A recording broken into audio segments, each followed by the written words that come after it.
नमस्ते दोस्तों, आज हम कोरोना काल पुस्तक की कविताओं का वाचन करेंगे। इसका वाचन हम काफ़ी काल से कर रहे हैं, काफ़ी सत्र इसके हो चुके हैं। आज 9वां सत्र है और हम 33वीं कविता पर पहुंच गए हैं,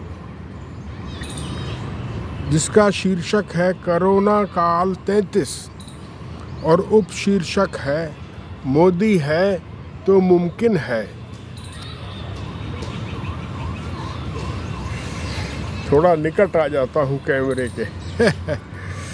देखिए, सुनिए, मोदी है तो मुमकिन है।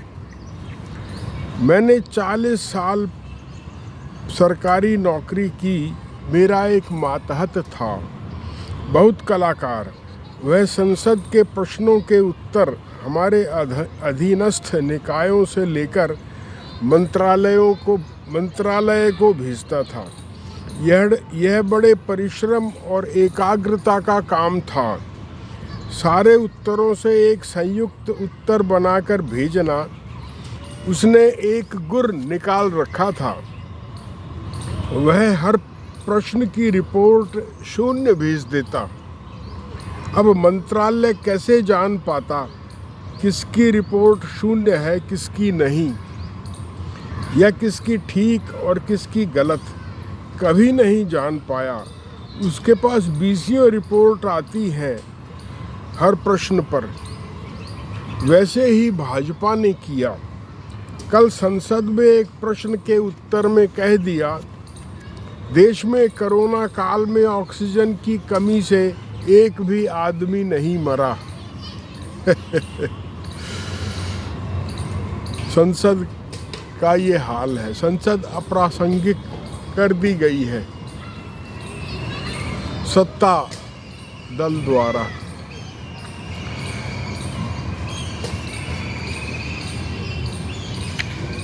वैसा ही भाजपा ने किया। कल संसद में एक प्रश्न के उत्तर में कह दिया, देश में कोरोना काल में ऑक्सीजन की कमी से एक भी आदमी नहीं मरा।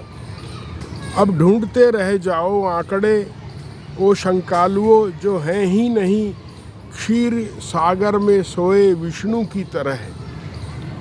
उखाड़ लो पूंछ भाजपा की या मोदी की, बेशर्मी के साथ देशभक्ति।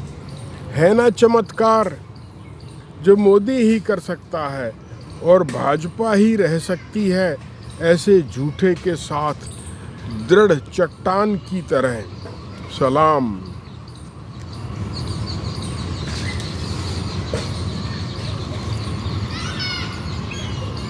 अब 34वीं कविता पर आते हैं। बुढ़िया माँ घर के छज्जे पर खड़ी गली में देख रही है। मैं अपनी दादी को बूढ़ी माँ कहता था। उस जमाने में औरतें अपने बच्चों को यही सिखाती थीं, दादी को बूढ़ी माँ कहना, जो घिसते घिसते माँ हो गया था, क्योंकि हम माँ को बीबी कहते थे। दिल्ली के नज़दीक एक गांव में मुसलमानी प्रभाव जो था। फिर बुढ़ापे के नज़दीक मैं अपनी माँ को माताजी कहने लगा, क्योंकि वह और बूढ़ी हो गई थी, लगभग रिश्तों से परे, कम से कम ऊपरी तौर पर माँ जैसी कम लगने लगी थी। कुछ दिन पहले बुढ़िया माँ लेटी रहती थी अपने बिस्तर में। 3 महीने पहले कोरोना हुआ था। वह ठीक हुआ तो सांस ही नहीं ले पा रही थी। रात दिन भाग दौड़ करके ऑक्सीजन के सिलेंडर जुटाते रहे बच्चे कई महीने। फिर सिलेंडर और कंसंट्रेटर पर रही। दोनों आधी आधी देते थे ऑक्सीजन ताकि ज़्यादा दिन चले सिलेंडर। फिर केवल कंसंट्रेटर पर। अब कुछ दिन से कंसंट्रेटर भी हटा है। बीच में कंसंट्रेटर लगे भी इतने चढ़ने लगे सांस, इतनी हुई कमज़ोर कि चलने फिरने से भी हुई मजबूर और अस्पताल में भर्ती कराना ही पड़ा। कुर्सी पर बैठाकर जीने से उतारा, फिर एम्बुलेंस में अस्पताल पहुंची और 4-5 दिन बाद लौटी। अब ठीक है, बड़ी मुश्किल से हुई ठीक, कसम से। डॉक्टरों ने बताया पूरा दिल काम नहीं कर रहा है और उसके कारण दूसरे अंग भी ठीक काम नहीं कर रहे हैं और शरीर में, छाती में, पेट में पानी जमा हो गया है जो लेने नहीं दे रहा है सांस, तो दम कैसे आता। बेचारा कोरोना। हम तो कोरोना का ही दुष्प्रभाव समझ रहे थे, जैसे गीता में जातिवाद के पीछे 3 वर्ण छुपे हैं, वैसे ही कोरोना के पीछे बीमार दिल छुपा था। ले आया ना मैं जातिवाद। वैसे कोई ठीक ही है, जातिवाद छा गया है। जातिवाद हिंदू धर्म में इस कदर घुस गया है और भारत की राजनीति में इस कदर घुस गया है कि कोई क्षेत्र ऐसा नहीं है जहां जातिवाद अपना प्रभाव न दिखाता हो। अस्पतालों में भी, डॉक्टरों में भी चतुर्थ वर्ण के डॉक्टर नहीं मिलेंगे। मरीजों में भी प्राइवेट अस्पतालों में चतुर्थ वर्ण के मरीज नहीं मिलेंगे। वो सरकारी अस्पतालों में पड़े होंगे या घर में ही करते हैं ठीक होने का इंतज़ार। बच गए तो बच गए, मर गए तो मर गए। शिक्षा में, राजनीति में, व्यापार में, उद्योग में, कवियों में, साहित्यकारों में। बताइए कौन चौथे वर्ण का साहित्यकार बड़ा हुआ है हिंदी में, और किस साहित्यकार ने जातिवाद का मुद्दा उठाया है सिवाय 1-2 के। एक प्रेमचंद हुए, उनसे पहले कबीर हुए, और कौन हुए। लोग तुलसीदास के पीछे ब्राह्मण पागल हैं, कबीर का नाम नहीं लेते, उनसे भागते हैं। तो ऐसा ही है, इसलिए आ ही जाता है, क्या कीजिए। कोरोना काल 35। मुझ बूढ़े की और बूढ़ी माँ अपने कमरे की अलमारी की चीज़ों से झाड़ रही है धूल। अभी पौन घंटा पहले जब मैं पार्क में घूमने जा रहा था, वह उसी अलमारी के एक खाने में बने मंदिर की मूर्तियाँ मांझ रही थी, बड़े मनोयोग से। मांझे भी क्यों ना, 3 महीने की लंबी बीमारी से लौट रही है अपने पूर्व जीवन में। पहले कोरोना ने घेरा था, उससे तो उबर आई थी ठीक ठाक, फिर सांस फूलने और दिल की बीमारी ने, या यूं कहिए कि दिल की बीमारी और सांस फूलने ने, क्योंकि दिल की बीमारी से ही फूल रहा था सांस। बहुत दिन ऑक्सीजन का सिलेंडर रखा रहा सिराहने, उसके बाद कंसंट्रेटर, एक परिचारक भी आता रहा रोज घर, फिर भी अस्पताल में भर्ती होकर ही पीछा छूटा। वो तो गनीमत रही कि 4 दिन में ही लौट आई, और अब लौट रही है अपने में। यह चिर परिचित माँ इस चिर परिचित मुद्रा में आने से पहले कुछ दिन चिड़चिड़ाई थी बहुत। हर चीज़ में कमी निकालने का मन होता था उसका, समझाने पर अड़ जाती थी अपनी बात पर। अपनी पसंद को अभी भी हठ सी करती है बच्चों की तरह।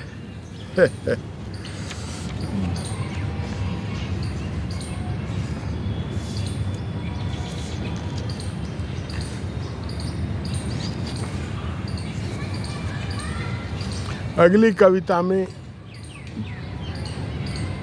ध्यान फिर और दूसरे जगह चला जाता है। देखिए, कोरोना काल 36। सुबह पहली चाय के बाद घर का दरवाज़ा खोलने जाता हूँ तो बाहर काली गाय खड़ी है, समूची काली, सीधी होगी, मरखनी नहीं, जो कातरता में भक्त भी कहते हैं ना। राम जी मैं तेरी काली गाय, थन दूध से भरे हैं, भली लग रही है, भली ही लगती रही हैं गायें द्वार पर, घर में बच्चे भी उन्हें करते रहे हैं प्यार, उनकी गर्दन के नीचे की नरम झालर सहलाकर, मगर ख्याल आता है गोबर न कर दे, कौन करेगा साफ। इधर गली में कुत्ते बहुत हो गए हैं।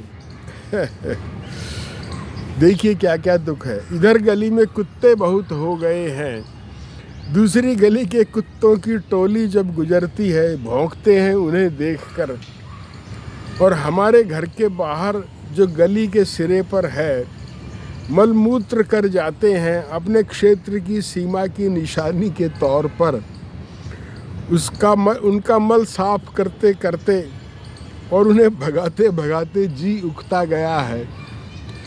अब सुप्रीम कोर्ट का ध्यान कुत्तों की मुसीबत की तरफ तो गया है जो वो बूढ़ों को बच्चों को घायल कर देते हैं बुरी तरह, लेकिन उनके इस पक्ष की तरफ नहीं गया है।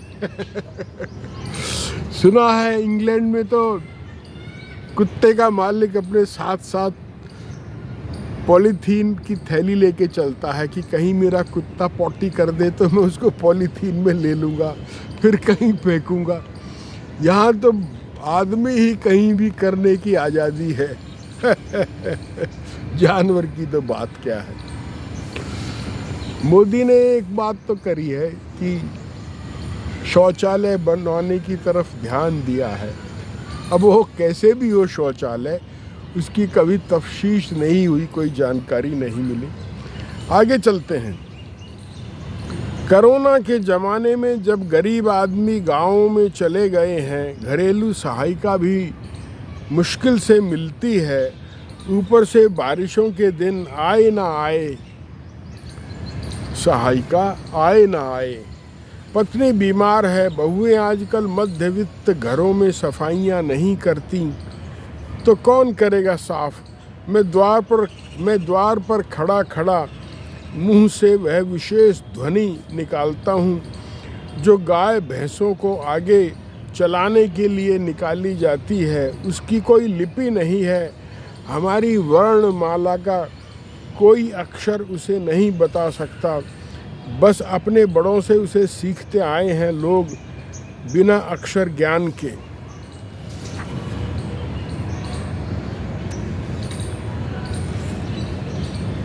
उस ध्वनि को यद्यपि लिखा नहीं जा सकता, लेकिन उसकी संज्ञा है। लोग कहते हैं टटकारना, हरियाणा के गांव में कहते हैं टटकार दे, कि वो ध्वनि निकाल दे, ये आगे चली जाएगी। वो ध्वनि भी मैं सुना सकता हूँ। यह टटकारना है, इसे लिखा नहीं जा सकता, सिर्फ इस्तेमाल किया जा सकता है। आगे चलते हैं।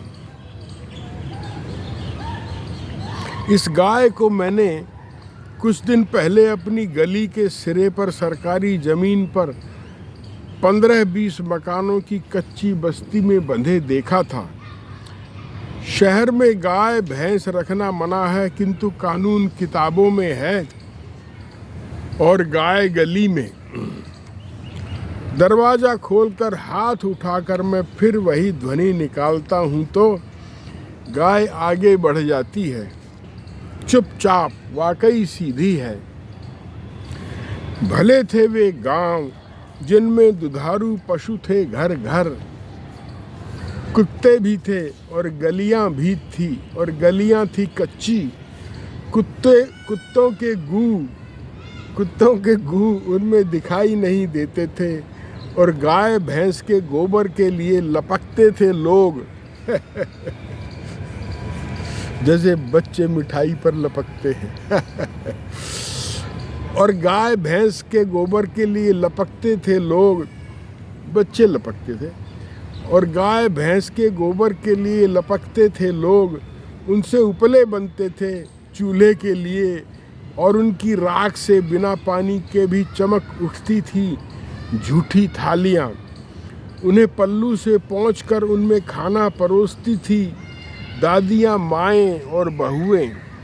बिना किसी कानून के, बिना अक्षर ज्ञान के वे गांव परंपराओं के गणराज्य थे। मार्क्स ने भी कहा है कि भारतीय गांव अपने आप में गणराज्य है, इंडिपेंडेंट एंटिटी है, आत्मनिर्भर इकाई है। वहाँ सब शिल्पकार हैं, खेती होती है, अन्न होता है, शिल्पकार हर चीज़ बना देता है और व्यापारी जो चीज़ नहीं बनती उसे खरीद कर वहाँ बेच लेता है। तो उन्हें किसी बाहरी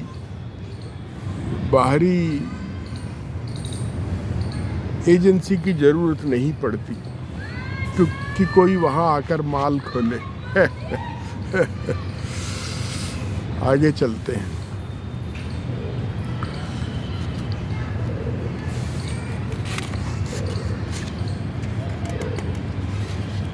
बिना किसी कानून के, बिना अक्षर ज्ञान के वे गांव परंपराओं के गणराज्य थे। उनमें भी दोष था, मगर उनमें स्त्रियों और शूद्रों के लिए दास्ता थी। धार्मिक उत्पीड़न था। दुर्भाग्य हमारा वह आज भी है, पर वह किस्सा कोरोना से भी बड़ा है। उनमें स्त्रियों और शूद्रों के लिए दास्ता थी, धार्मिक उत्पीड़न था। अब यहाँ पुरुषवाद, जातिवाद और सांप्रदायिकता यहाँ भी आ गई। इसलिए मेरी कविताओं और लेखों के जो आलोचक हैं वे सब जातिवादी हैं। उनको बहुत मिर्चें लगती हैं, ब्राह्मणों को खास तौर पर, कोई कहीं का कोई कहीं का, और पहाड़ के लोगों को ज़्यादा लगती हैं। वो ज़्यादा परंपरा को पीटते हैं। वहाँ पाखंड भी ज़्यादा है। वो एक हिंदी के लेखक हुए हैं जो बहुत घूमते थे। उन्होंने लिखा है कि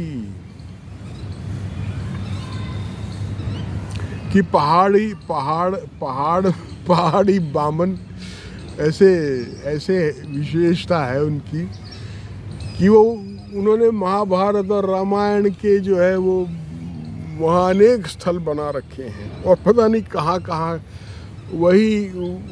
वही नाम मिल जाएंगे, वही स्थल मिल जाएंगे। एक बड़ा लोकप्रिय स्थल,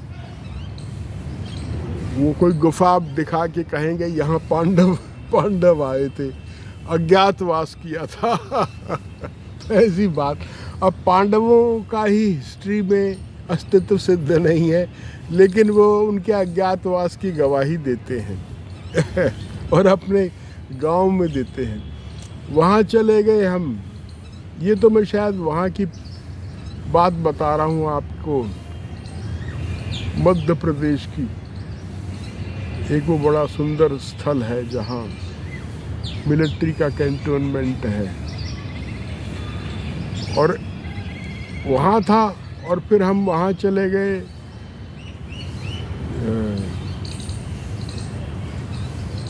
बद्रीनाथ। उससे आगे भी वो कहते हैं वो कुछ बिंदु वहाँ पर, कोई पॉइंट वो भी पांडवों से जोड़ रखा था। अब पांडव बेचारे कहाँ कहाँ गए। अब गुरु नानक का वहाँ लोग बुरा मान जाते हैं। गुरु नानक जी का वहाँ लद्दाख में मैंने एक देखा, एक गुरुद्वारा। वहाँ एक वो पंजा बना हुआ था, शायद पंजा साहिब उसका नाम था, कि वहाँ राक्षस ने चट्टान धकेली गुरु नानक जी पे, तो उन्होंने हाथ से ऐसे रोक दी। अब लोग विश्वास करते हैं। आगे चलते हैं। कोरोना काल 37।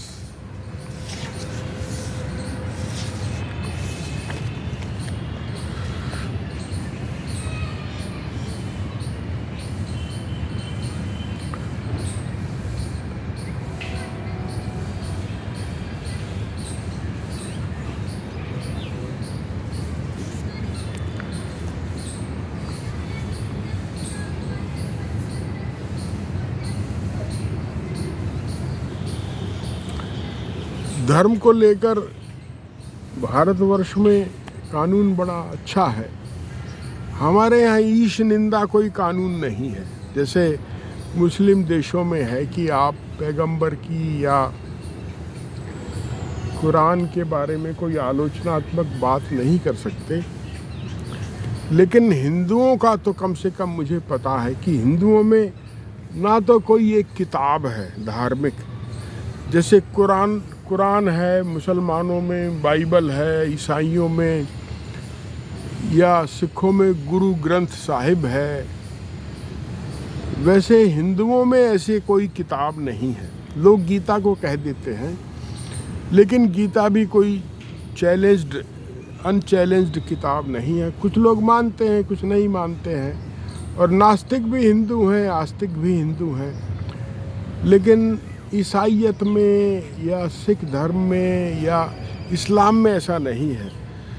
जो मुसलमान है वो मानेगा मोहम्मद को, पैगंबर को।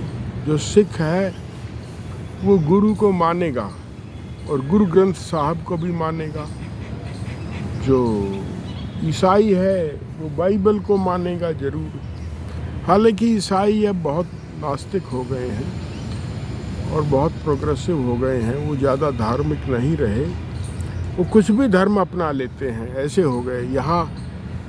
यहाँ देखिए बहुत विदेशी मिल जाते हैं अपने ही देश में, हरिद्वार में, ऋषिकेश में वो हिंदुओं के वस्त्र पहने घूमते हैं, साधुओं में, आश्रमों में दीक्षा भी ले लेते हैं। तो वहाँ तो बहुत लोग धार्मिक कट्टरता से आगे बढ़ गए हैं। लेकिन हर आस्था को कट्टरता कहना ठीक नहीं है। लेकिन मनुष्य की स्टेजेस तो हैं ही, अवस्थाएं तो हैं ही।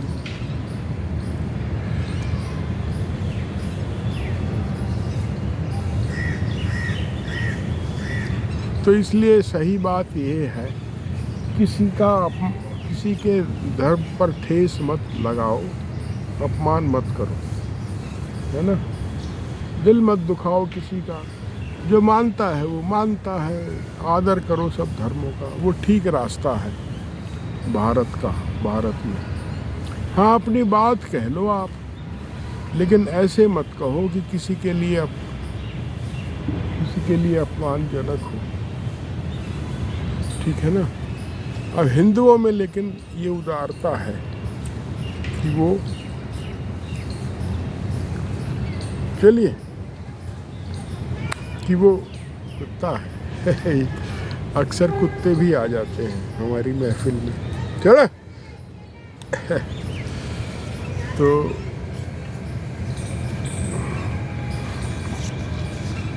अब आगे चलते हैं। तो मेरा इस बात को छेड़ने का मतलब ये है कि मैं किसी का दिल नहीं दुखाना चाहता, कोई हिंसा में यकीन नहीं करता और कोई कट्टरवादी नहीं हूँ। सबका सम्मान करता हूँ, चाहे कोई सिख हो, चाहे कोई ग्रंथ हो, कोई विश्वास हो।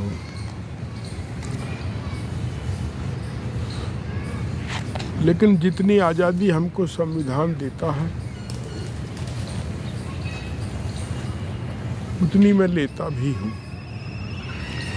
आगे चलते हैं। कोरोना काल 37, बूस्टर डोज दी जाए या नहीं, यानी टीके की तीसरी खुराक। खुद गोदी टेलीविज़न कह रहा है कि निजी अस्पतालों का गुट, जिसके पास टीकों का भंडार जमा है जो 2 महीने में बेकार हो जाएगा, तीसरी खुराक के लिए सरकार पर दबाव बना रहा है। कठपुतला टेलीविज़न यह नहीं सुझाता कि सरकार को इस टीकों के भंडार को हस्तगत करके जनता को लगा देना चाहिए।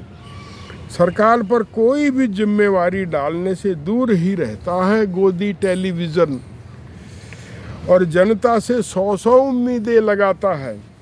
उस बेचारे के पास रास्ता ही क्या है? सुबह से शाम तक कितना अपनी बुद्धि को मारे रखना पड़ता है बेचारे टेलीविज़न वाले पढ़े लिखे नागरिकों को। सरकारी प्रचार के पुर्जे हैं वे, आदमी नहीं, नौकरों के नौकर हैं। अंबानी अडानी का नौकर मोदी, मोदी के नौकर वे, या कह लो दोनों के नौकर हैं। आप थाईलैंड में जाकर वहाँ के राजा के खिलाफ कुछ नहीं कह सकते, कानून मना करता है।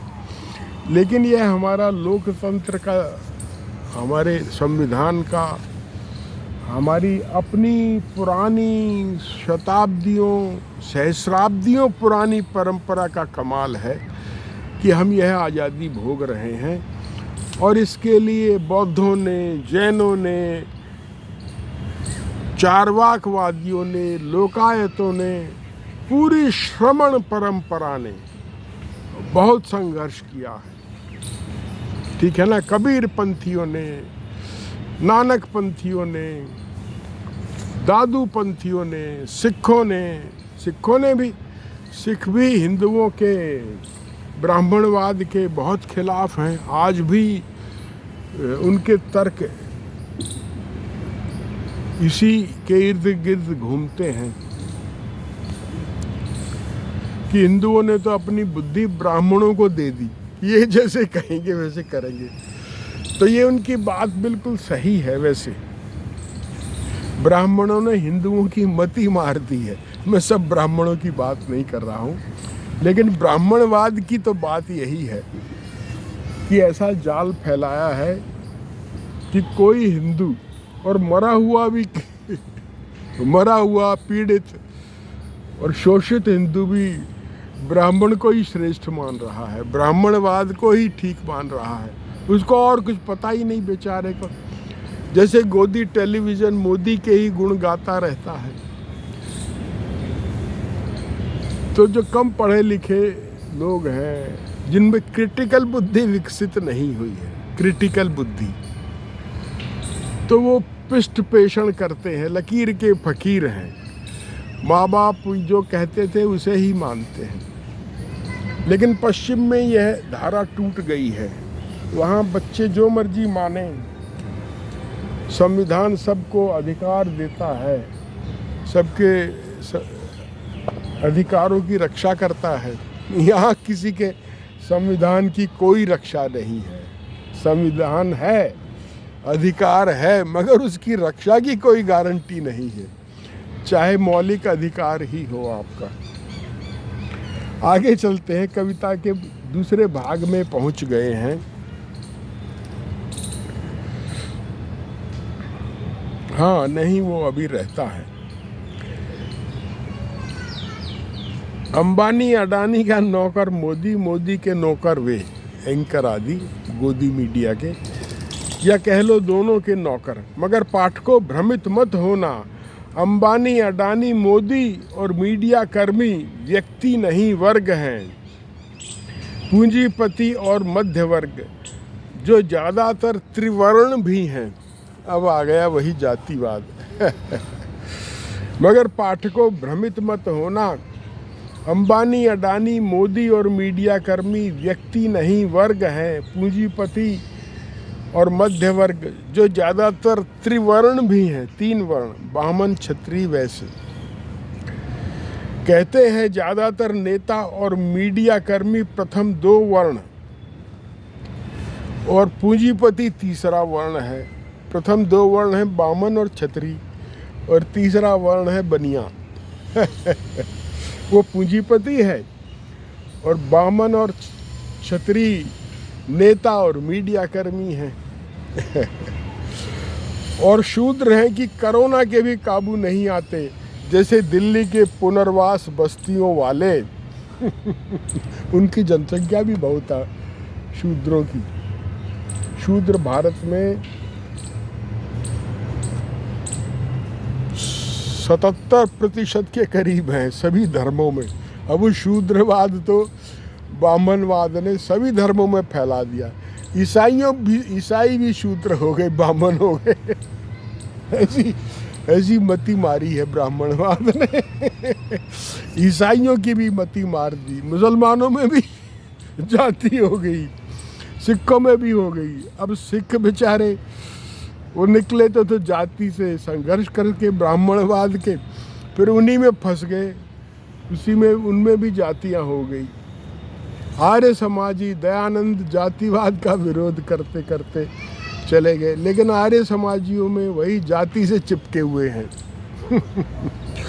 तो ये जातिवाद ने हिंदुस्तान का दम घोंट रखा है, तरक्की नहीं करने दे रहा। जातिवाद कम हो जाए तो हिंदुस्तान की जो ग्रोथ रेट जीडीपी की वो 6% है, वो 10 हो जाए, समझिएगा 10 सालों में 10 हो जाए, और चीन को छलांग मार के चीन से आगे चला जाए, अमेरिका के समकक्ष पहुंच जाए, फिर उससे भी आगे चला जाए।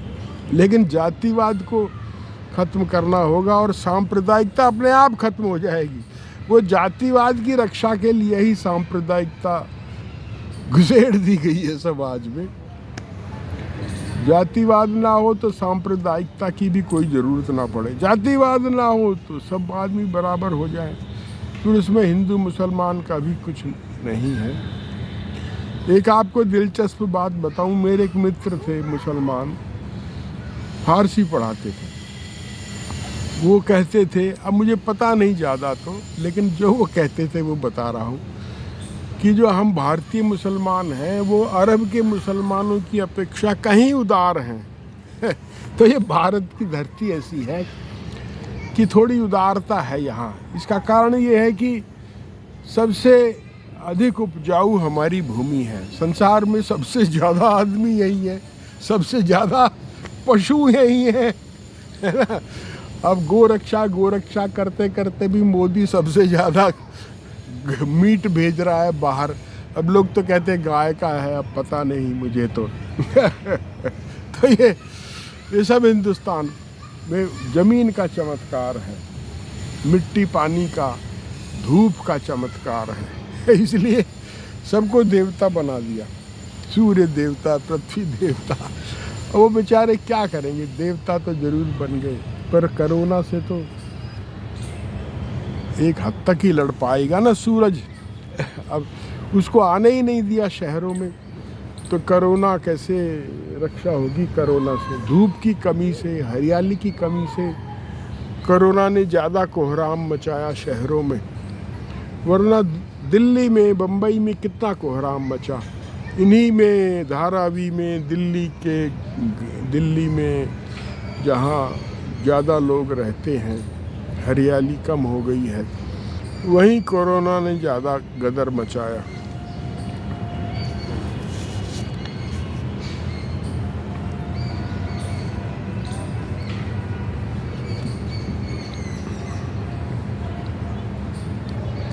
अब कविता के दूसरे भाग पर आ गए हैं। मीडिया कर्मी ही नहीं, सभी हैं पुरजे थोड़े बहुत। अब हम कह रहे थे कि भाई ये सरकारी प्रचार के पुरजे हैं, जो एंकर हैं, मीडिया के एंकर जो हैं, सरकारी प्रचार के पुरजे हैं। अब दूसरा भाग यहीं से शुरू होता है। मीडिया कर्मी ही नहीं, सभी हैं पुरजे थोड़े बहुत। मैं गया था दिवाली से एक दिन पहले 3 नवंबर को हल्दी पिसवाने पास की पुनर्वास बस्ती में।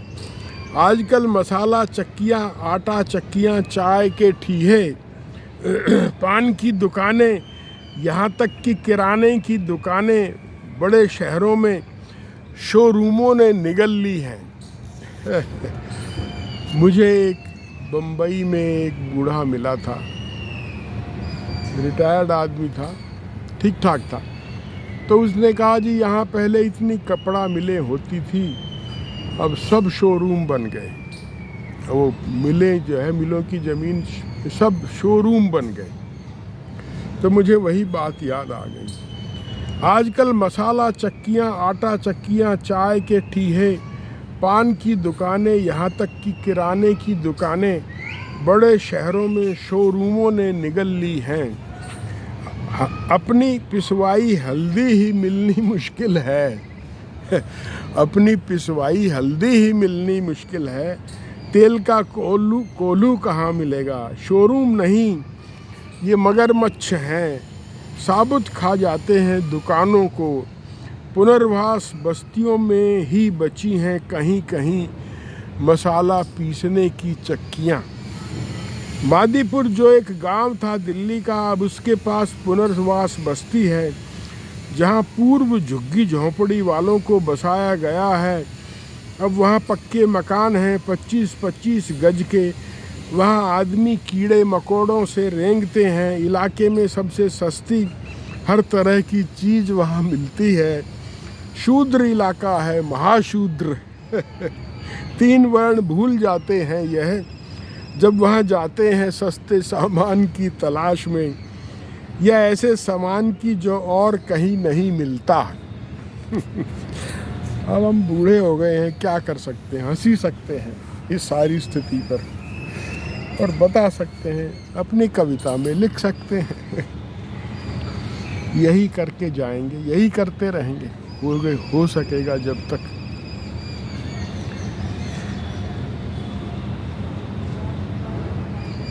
शूद्र इलाका है, महाशूद्र। 3 वर्ण भूल जाते हैं यह जब वहाँ जाते हैं सस्ते सामान की तलाश में, या ऐसे सामान की जो और कहीं नहीं मिलता।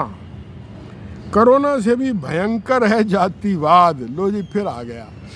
कोरोना से भी भयंकर है जातिवाद। अपनी मारक क्षमता में ज़्यादा से ज़्यादा आदमी ही नहीं मारता।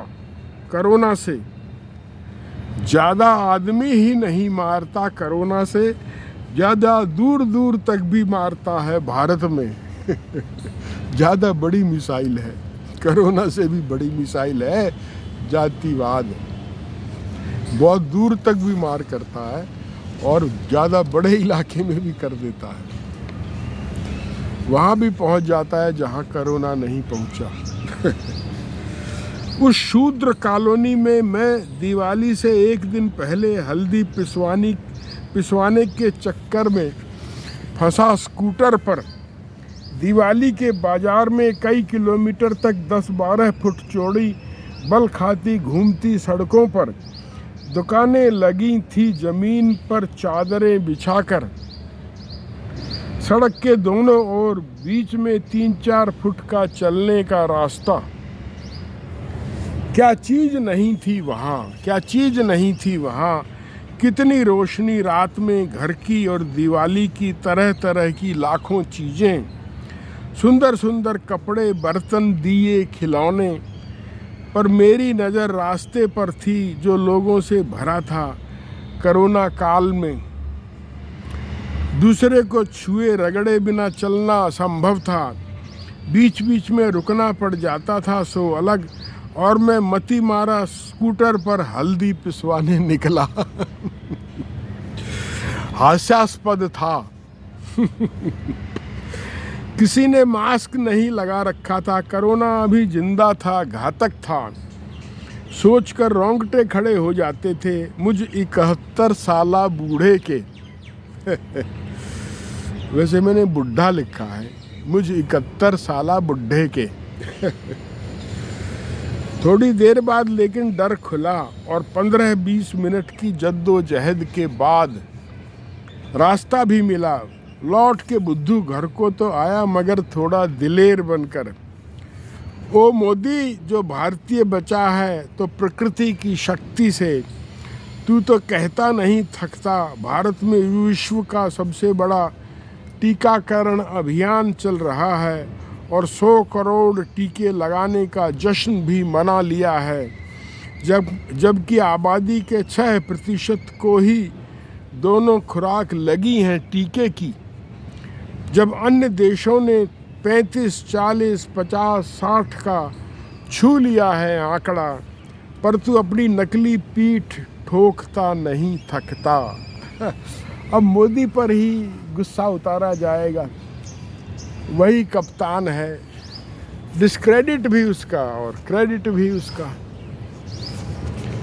अब कितना क्रेडिट कितना डिस्क्रेडिट ये मेरे कहने से, आपकी तरफदारी से तय नहीं होगा, इतिहास ही करेगा। 50 साल बाद, 100 साल बाद, जैसे गांधी का गांधी भी अब तक तूफान झेल रहा है। तो ये चलता रहता है। जितना ज़्यादा आदमी मशहूर होता है उतनी देर तक उसकी परीक्षा होती रहती है। कृष्ण की अभी तक हो रही है गीता में। कोई गीता को मानता है, कोई नहीं मानता है। मैंने ही किताब एक लिख दी गीता के नकली श्लोकों पर। अब हम इस कविता के तीसरे भाग पर आ गए हैं। खोखली हो गई है भाजपा भीतर से। 1 साल से धरने पर बैठे किसानों ने दिखा दिया। 1 साल से दिल्ली की सारी सीमाओं पर घेरा डाले पड़े हैं किसान। कोरोना में बिना मास्क पहने टेंटों ट्रॉलियों में सर्दी गर्मी बरसात में पूरी बस्तियां बसी हैं। खेत और घर बार छोड़ औरतें मर्द बच्चे बूढ़े 80-80 साल के अपनी देहाती बोली में मूँछों पर ताव देते किसानी अकड़ और पकड़ दिखाते हैं। बात करो तो मोदी तूने गुजरात ही देखा है, भारत नहीं। शाह तू भी गुजराती ही ज़्यादा है, भारतीय कम।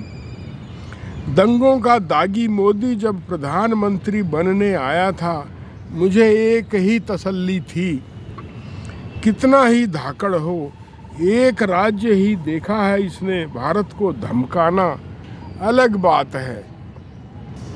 पागल भारत उसकी उंगलियों में से फिसल फिसल जाता है। चाहे पूंजी, अखबार, टेलीविज़न, पुलिस, प्रशासन और फांसीवाद की ही क्यों न बनी हो उंगलियां। 140 करोड़ लोग इन उंगलियों से बनी मुट्ठी को हरा ही देंगे। इन्होंने हराया है प्लेग और स्पेनी फ्लू को, गुलामी को, जातिवाद को, सांप्रदायिकता को। तुझे भी हरा ही देंगे ओ मोदी। वैसे तू हमारा भाई 140 करोड़ भारतीयों में से एक भारतीय, इसलिए तू हमारी हमदर्दी का पात्र है। और भला हो किसानों का सबसे बढ़कर टिकैत राकेश का। टिकैत वह जिसके माथे पर टीका लगाया गया हो परधानी का, उसके किसान भाइयों द्वारा अनपढ़ या कम पढ़े लिखे मिट्टी में मिट्टी हुए किसानी दिमाग को 3 बार सलाम नमस्ते, धन्य धन्य धन्यवाद। जिन्होंने लोकतंत्र लौटाया, कोरोना और तानाशाही से एक साथ लड़ते नाशुक्रे पढ़े लिखे भारतीयों को। पढ़ा लिखा भारतीय बिल्कुल खुदगर्ज इंसान है, बिल्कुल वाकई ये दिख गया है। जैसे मोदी के पीछे लगा है, अपनी जातिवादी मानसिकता दिखा रहा है। ज़्यादातर पढ़े लिखे जातिवादी हैं। बेचारे चौथे वर्ण वाले तो पढ़ ही नहीं पाए, ना कहीं नौकरी लग पाए, ना कहीं किसी अच्छी जगह रह पाए, ना पढ़े लिखों में बैठ पाए।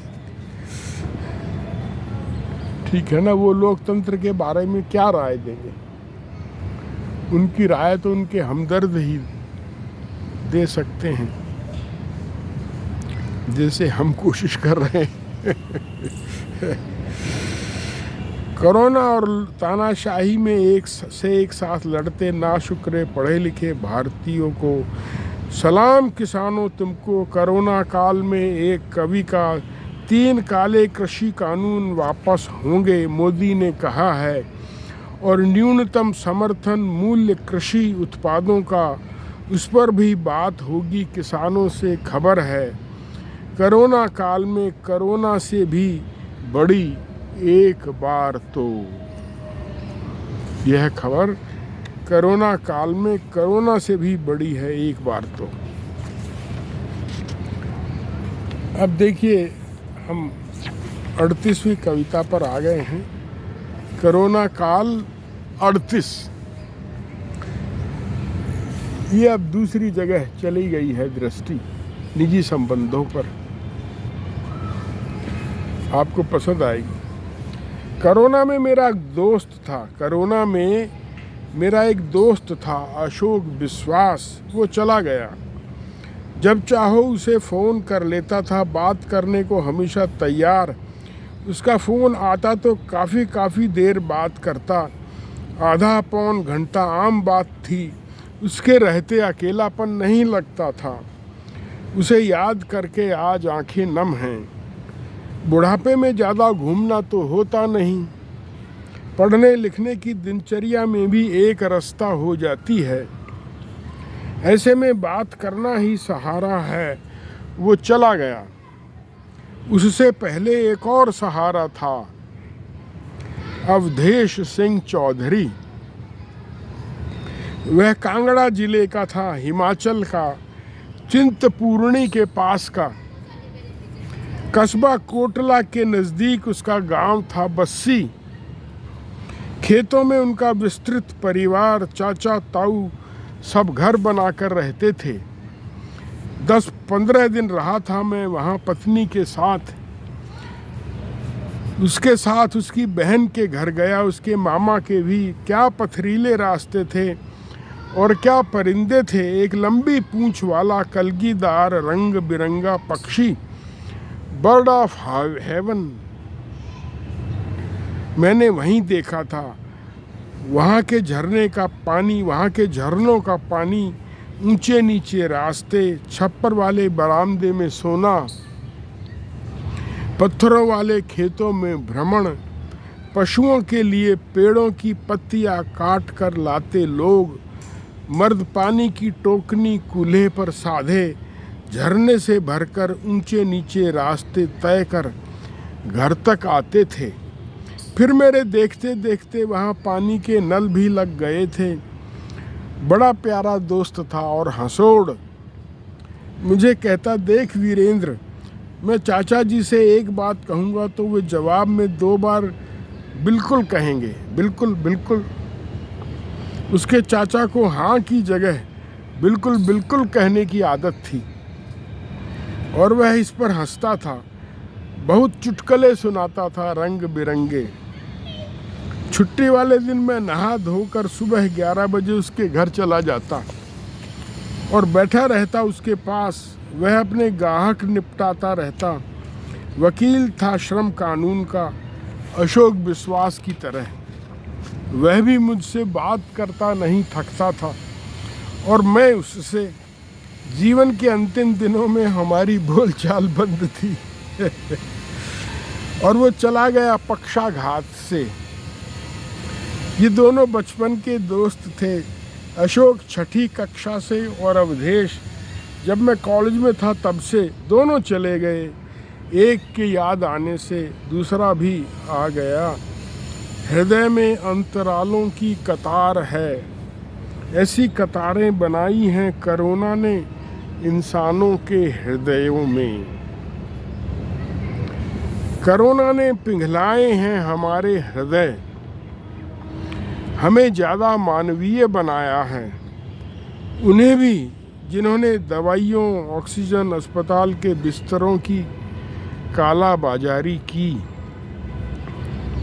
वे भी रोए होंगे जब उनका कोई गया होगा। यह अलग बात है कि उनके अंतराल उनकी अपनी कालाबाजारी से बने अंतरालों से जुड़ न पाए हों। क्या पता जुड़ भी गए हों किसी में, क्या मालूम। मुझे पता है एक तंदूरी चिकन बेचने वाले ने वह काम बंद करके निरामिष भोजन बेचना शुरू कर दिया था। सुना है उसका छोटा बच्चा, लड़का, मर गया था। बड़ा अच्छा चिकन बनाता था, मगर उससे भी गहरा रिश्ता औलाद का है। बहुत अच्छा लगता है पैसा काला बाजारी का, मगर उससे ज़्यादा गहरा रिश्ता हमारा उनसे है जिन्हें हम अपना समझते हैं। कोरोना ने उघाड़ दिया है वह समीकरण, बहुत नहीं तो थोड़ा अनगिनत हृदयों में। कोरोना तुझे सलाम।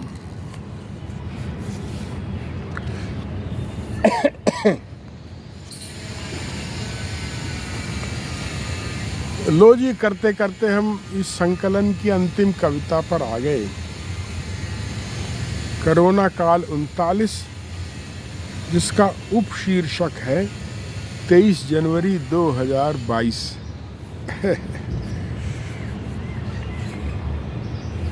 यह उसी दिन लिखी गई।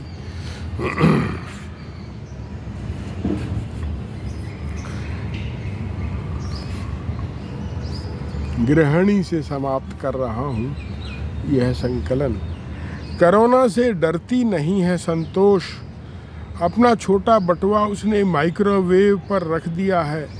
बाहर सब्जी वाले की आवाज़ आई तो उठाकर छज्जे पर लपकी है चाय पीती पीती।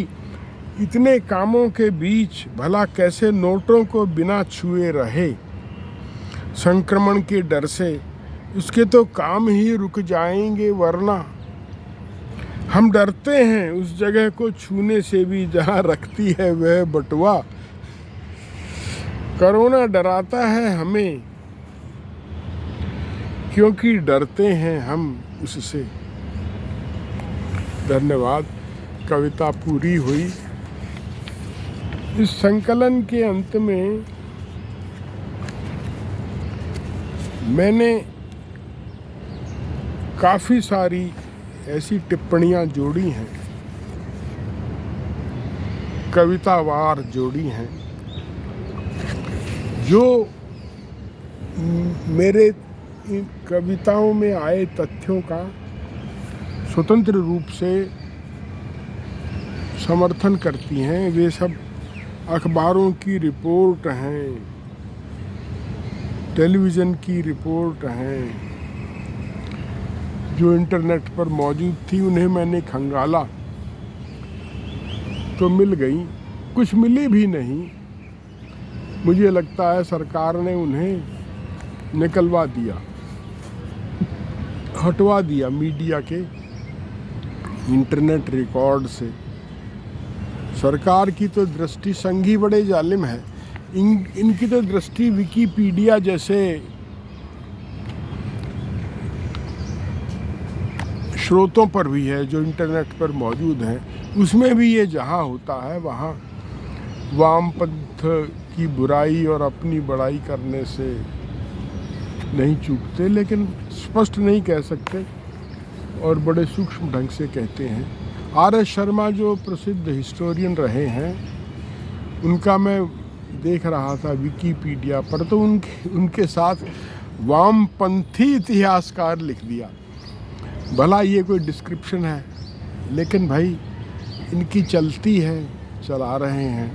अब ये इनके जो इतिहासकार हैं उसके आगे दक्षिणपंथी लिखवाएंगे क्या? चलिए खैर, यह राजनीति है, चलता है। लोगों को अपना जीवन इसी में बनाना पड़ता है। धन्यवाद, नमस्कार, बहुत बहुत शुक्रिया।